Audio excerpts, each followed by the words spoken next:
BBC news live കൊച്ചിയിലേക്ക് സ്വാഗതം. ഈ വാർത്തകൾ നിങ്ങൾക്കായി അവതരിപ്പിക്കുന്നത് Leotech solar solutions powered by Mile foodstuffs Mookkannoor, Grazia tours and travels near Cochin airport and Cochin Kalabhavan Angamaly franchise. ശക്തി കേന്ദ്രമായ കുന്നത്തുനാട്ടിൽ പോലും ജയമില്ല. ഒരു ചലനവും ഉണ്ടാക്കാതെ 2020. കേരള നിയമസഭാ തെരഞ്ഞെടുപ്പിൽ ഒരു സാന്നിധ്യവും അറിയിക്കാതെ 2020. പാർട്ടിയുടെ ശക്തി കേന്ദ്രമായ കുന്നത്തുനാട്ടിൽ പോലും 2020 പാർട്ടിക്ക് ശക്തമായ ചലനം ഉണ്ടാക്കാനായില്ല. 2020 പാർട്ടിയുടെ സഹായത്തോടെ ക്രിസ്ത്യൻ ന്യൂനപക്ഷങ്ങൾക്കിടയിൽ സാന്നിധ്യം ഉറപ്പിക്കാമെന്ന BJPയുടെ രാഷ്ട്രീയ മോഹങ്ങൾക്ക് കൂടിയാണ് തിരിച്ചടിയേറ്റത്.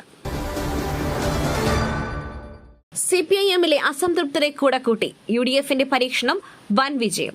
നിയമസഭാ തെരഞ്ഞെടുപ്പിൽ CPIMലെ അസംതൃപ്തരെ കൂടെ കൂട്ടിക്കൊണ്ടുള്ള UDFന്റെ പരീക്ഷണം വൻ വിജയം.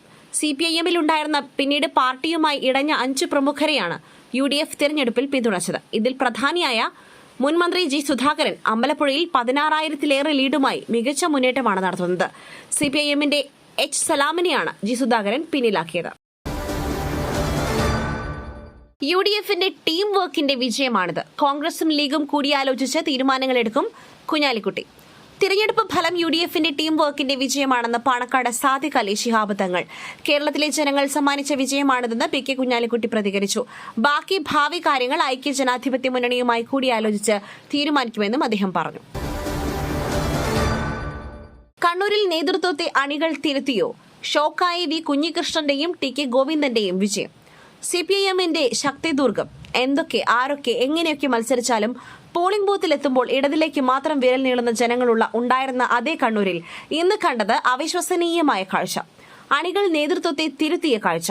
നേതൃത്വത്തോട് ഇടഞ്ഞ CPIMൽ നിന്നും പുറത്തായവർ പാർട്ടി കോട്ടകളെ വിറപ്പിച്ചു. CPIMന്റെ ഉറച്ച കേന്ദ്രങ്ങളായ പയ്യന്നൂരിൽ V. കുഞ്ഞികൃഷ്ണനും തളിപ്പറമ്പിൽ TK ഗോവിന്ദനും വിജയം. ധർമ്മടത്ത് പിണറായി വിജയനെ മടയിൽ കയറി വിറപ്പിച്ചത് ഒരു യൂത്ത് കോൺഗ്രസ് നേതാവാണ്. ഒരു ഘട്ടത്തിൽ മട്ടന്നൂരും കല്യാശ്ശേരിയും അഴീക്കോടുമെല്ലാം വിറച്ചു. പുട്ടു രുചികരമാവണമെങ്കിൽ മയിലിന്റെ പുട്ടുപൊടി തന്നെ വേണം. അതിന് ചെമ്പാപ്പുട്ടാണെങ്കിലും അങ്ങനെ തന്നെ. മയിൽ റൈസ് ആൻഡ് ഫുഡ് പ്രൊഡക്ട്സ്, ശ്രേഷ്ഠം സമ്പുഷ്ടം. തോൽവി അംഗീകരിക്കുന്നു. ഭരണവിരുദ്ധ വികാരമുണ്ടായെന്ന് തോന്നുന്നു ജോസ് കെ മാണി. നിയമസഭാ തെരഞ്ഞെടുപ്പിലെ തോൽവി അംഗീകരിക്കുന്നുവെന്ന് കേരള കോൺഗ്രസ് M ചെയർമാൻ ജോസ് കെ മാണി. മണി സി കാപ്പനും കേരള കോൺഗ്രസ് ജോസഫ് വിഭാഗത്തിലെ വിജയിച്ചവർക്ക് അഭിനന്ദനങ്ങൾ നേരുന്നതായി ജോസ് കെ മാണി പറഞ്ഞു. ഭരണവിരുദ്ധ വികാരമുണ്ടായെന്ന് തോന്നുന്നു. ഒരു തരംഗമുണ്ടാവുമ്പോൾ ഇതൊക്കെ സംഭവിക്കുമെന്ന് അദ്ദേഹം മാധ്യമങ്ങളോട് പറഞ്ഞു. തോൽവിയെക്കുറിച്ച് വിശദമായി പാർട്ടി പരിശോധിക്കും. പാർട്ടിക്കുള്ളിൽ കൃത്യമായി ചർച്ചകളുണ്ടാകുമെന്നും ജോസ് കെ മാണി വ്യക്തമാക്കി. വോട്ട് കോട്ട തീർത്ത ചാണ്ടി ഉമ്മൻ. നമ്മൾ ജയിച്ചു അപ്പാ. ഉമ്മൻചാണ്ടിയുടെ ചിത്രം പങ്കുവച്ച കുറിപ്പ്. പുതുപ്പള്ളിയിൽ വോട്ടെണ്ണൽ പുരോഗമിക്കുന്നതിനിടെ വൻ മുന്നേറ്റവുമായി കോൺഗ്രസ് സ്ഥാനാർത്ഥി അഡ്വക്കേറ്റ് ചാണ്ടി ഉമ്മൻ. ചാണ്ടി ഉമ്മന്റെ ലീഡ് 30,000 കടന്നിരിക്കുകയാണ്.